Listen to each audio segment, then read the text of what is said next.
راستش من با قاری فاروق هم کار ندارم، با ایسنش هم کار ندارم، با یگان زوچ و کار ندارم. در همین کار من تماما خوش نکنه همش برادری مسلمان است. اما یک مومنت است که الله میگه گناه یا برادر از ستر که تا روز قیامت من ستر کنم گناهاتون.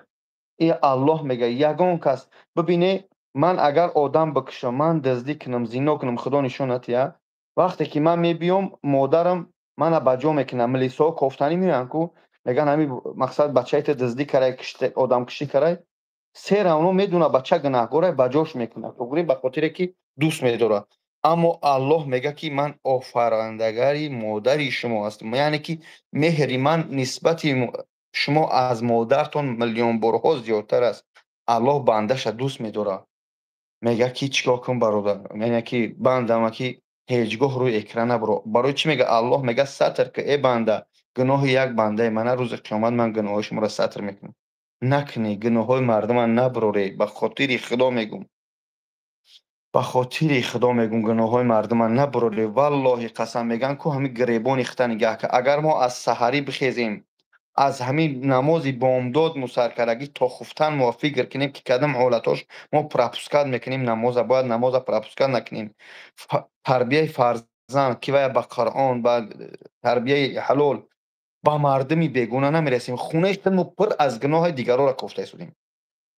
خونه خود ما پر از گناه قاری فروخ، گناه فلانی کوفته شدیم.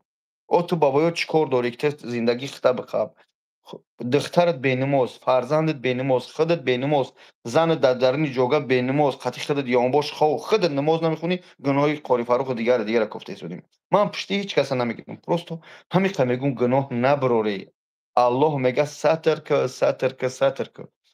او آدمش که زلال دیده است از من از دیگر اونم مقامات ها هستن برای آن زیولین بنویسن بگیرن برن این میشوند خوب. اما شرمنده کردن آبی روی کسی ریزوندن این خیلی کاری بد است. نکنی به خاطر خدا، به همون خاطر روی الله میگم نکنی. والله قسم نکنی ای مردم، ای بنده های خدا گناه یک کس نبروری. چون این سخنی من نیست، سخنی حاجی میرزا نیست، سخنی الله است که میگه که گناه بنده من نکن. روز قیامت، روز محشر که 50,000 سال میروه، روز محشر که 50,000 سال میروه، در اون صحرای محشر که آفتاب با چنان نزدیک میشه به طور سری بنده را یک قطره آب میکوبیم، یک قطره آب میکوبیم، فقط میکوبیم که ایکی ثواب بسیارتر بگیریم، ایکی کنیم که گناهمون رو نابود کنیم. انا اون حالت میگه یا الله کاش به یگان بندت کار نمیگرفتم، فقط در فکر عبادت میبودم در حلال کاری. نکنی چی در کار ایش حرام خور و ایش حلال خورد ایش جزیر کرد. تو گناه اختن یک فرزند اخت تربیت که پدر و مادر اخت ببین پدر مادر مرد گشنگیه گناه کیم کیا گفته است. نکنی به خدا، به خاطر خدا نکنی، به خاطر الله نبروری گناه های مردم روی اکران. ای بنده ها ماشینی که کرد اگر من هم یک کس $10,000 دادم ماشینی کرد بگیری همه چیکار کنی برای در مفهوم زیولینش بنویسی جواب شبتیه. خواهش میکنم کسی گناه کرده پیش خدا و پیش چی میگن قانون دنیا خودش جواب میتیه. چیکار داریم ما بلوگرو با گناه یک کسی دیگر؟